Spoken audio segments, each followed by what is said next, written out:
This is African American History is American History.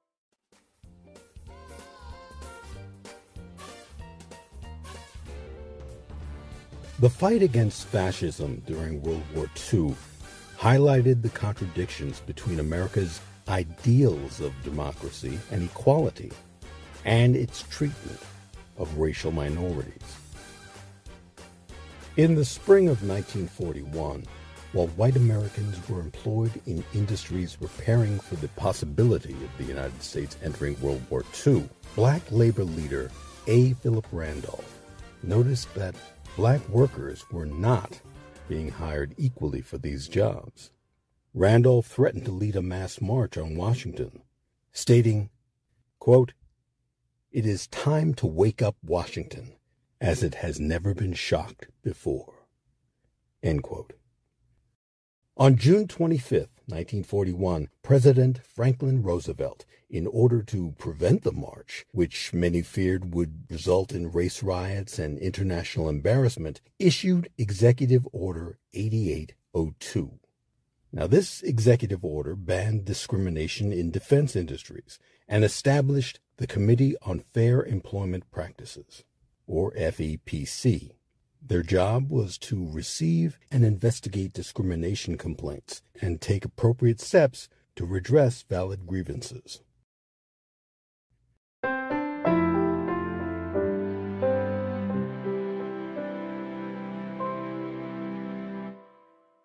This is African American History is American History.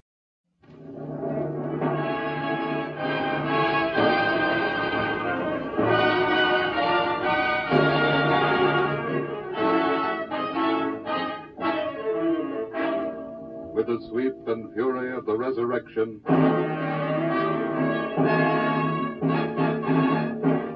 there's a new world a-coming.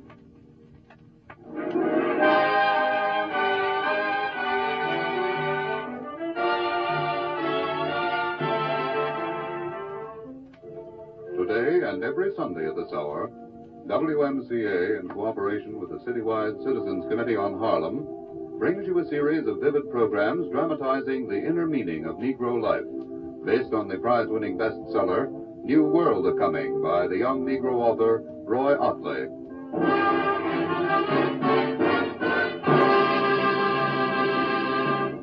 Ladies and gentlemen, may we introduce Canada Lee, who returns today as narrator. Mr. Lee. Thank you. The Negro may not be able to predict his future, but he knows what he wants. Liberty and peace, and an enriched life free of want, oppression, violence, and proscription. In a word, he wants democracy cleansed and refreshed. Faced today with fascism or democracy, the Negro's choice is simple. He's against fascism, both at home and abroad.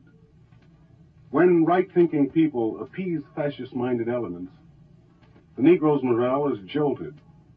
For he knows well there are those who would rather lose the war, even their own freedom, than see democracy triumph. And Nazi agents attempt to exploit the weakness in our democracy. Adolf Hitler himself set the pattern. Back in the spring of 1932, Hitler entertained a Georgia-born Negro named Milton Wright at a lavish party in the fashionable Europa Hotel. The Negro, who was a student at Heidelberg University, is today a professor at Wilberforce University. Hitler and Mr. Wright were seated off in a corner away from the crowd, talking quietly.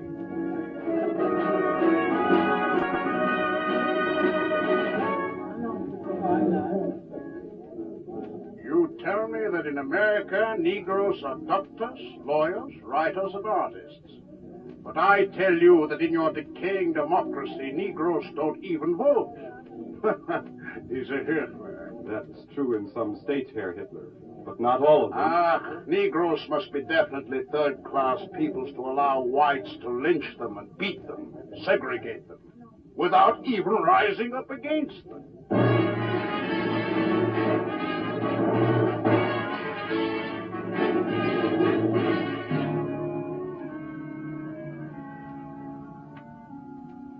Even then, Hitler was attempting to divide the American people. For the Nazis know that the problem of color is crucial. But Negroes are not hoodwinked by Hitler's nonsense about races. They know that America stands as the symbol of freedom. But the loss of this symbol will mean the loss of hope for white and black alike.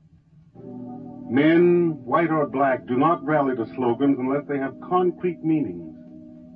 Negroes want assurances that the loud talk about democracy includes them. So discouraged have some Negroes become that a dangerous don't-care attitude is developing throughout the country. Hundreds of Negroes tumbled out of taverns, barber shops, beauty parlors, basements, and tenements. Raging crowds swept through the streets, intent upon avenging the killing of a soldier. Before the night was over, thousands of dollars in property were destroyed. Negroes, too, were among those who suffered damage in property. Many were injured. Now, the fact of the incident was that, actually, no soldier had been killed. At first glance, the incident seemed insufficient cause for hundreds of people to riot, as perhaps it was if it stood alone. But the rumor furnished the spark which awakened the Negro's deep-seated sense of wrong, denial, and frustration, and even memories of injustices in the Army and in the South. These smoldering resentments against racial discrimination and violence were set ablaze. The grim truth is, Negroes are feeling keenly the insecurity of their status.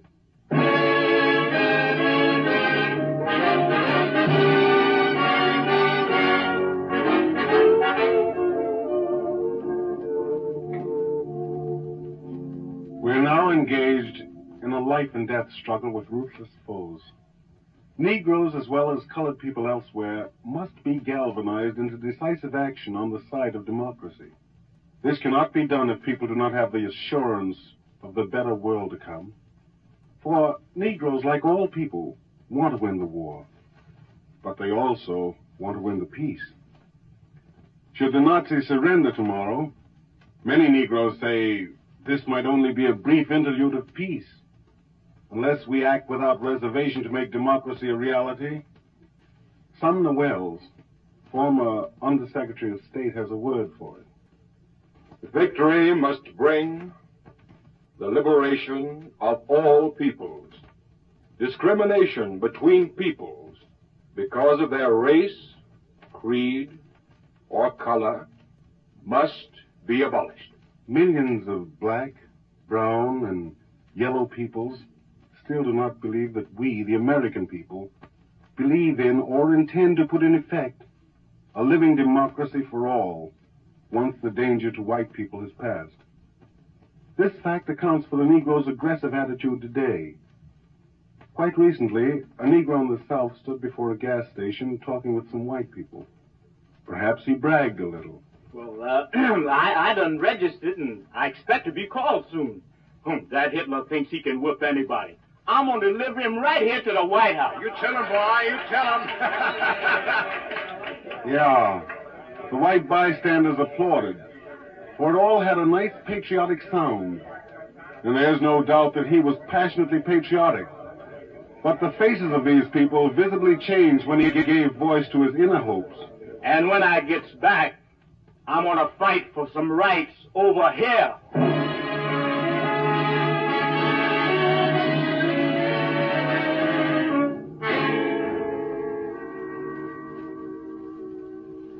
A fairly typical attitude is that displayed by some Negro soldiers. Following a wave of brutal acts by white civilians against Negro soldiers in the South, one of these boys wrote me a letter. Listen to what he had to say. Sometimes I feel very proud of being a member of this big, huge army, fighting for democracy for everybody, until I pick up a paper and see where a Negro soldier's been kicked around, and it makes me feel like, what am I doing here in the army?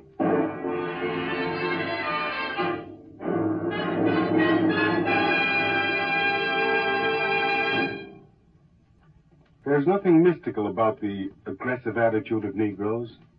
The slogans of democracy have real meaning to them. Negroes feel that the day for just talking is past. They know, too, that Americans can be recharged with progressive vitality. In spite of vocal opposition, Negroes have faith. This is no illusion. For the foundation of their hopes stem directly from the nation's great promises: liberty and equality for all.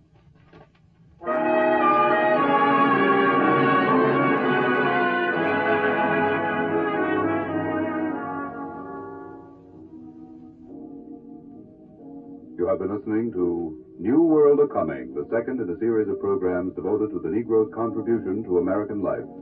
Featured in today's broadcast was Mr. Canada Lee, distinguished American actor. We invite you to be with us again next Sunday at 3:03, when New World A-Coming will have as its guest Lee Whipper, star of the film The Oxbow Incident. New World A-Coming is written by Roy Otley and is based upon Mr. Otley's book by the same name. The program is produced and directed by Mitchell Grayson. John Velasco assisted. Music by John Gart was conducted by Don Bryan. The theme song was composed by Duke Ellington.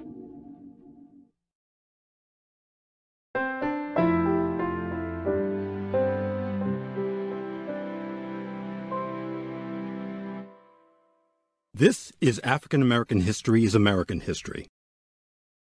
During the time of segregation in the United States, the Army, Navy, and Marine Corps separated African American service members into different units on the grounds that they were supposedly not as competent as white soldiers. Adding insult to injury, black infantrymen were often placed under the command of white officers from the South, which only added to the discrimination and mistreatment. Throughout the war, the NAACP and other civil rights organizations fought to end discrimination in the armed forces. African Americans became more assertive in their demands for equality in civilian life as well. It was only through their unwavering determination that progress was made. It was, and still is, a tireless fight to make progress towards a more just and equal society. Mark Morial, president of the National Urban League since 2003, says that extreme views adopted by some local, state, and federal political leaders who try to limit what history can be taught in schools and seek to undermine how black officials perform their jobs are among the top threats to democracy for black Americans today.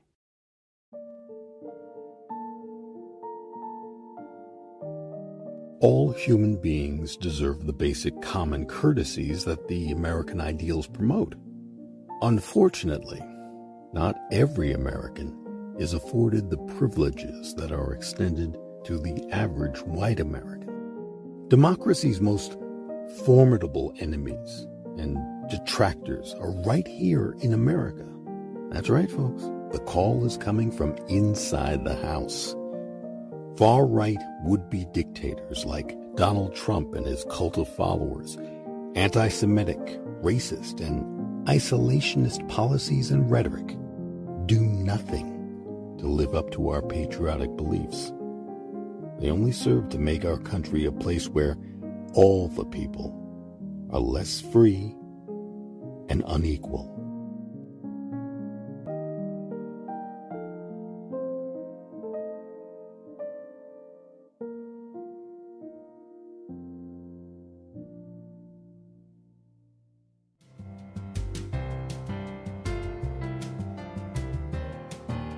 This has been African American History is American History. The episode you've been listening to, How America's History of Unequal Treatment Contradicts Its Ideals of Democracy, was written and directed by Harlan Kearsley. I'm Harlan Kearsley. Thank you for listening.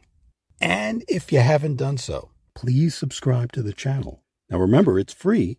And once you hit the subscribe button and the little bell icon, you'll be notified as soon as new episodes are posted.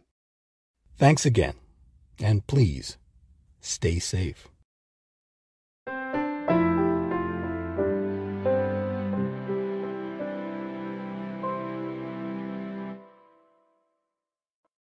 African American History is American History. Copyright H.C. Kearsley, 2024.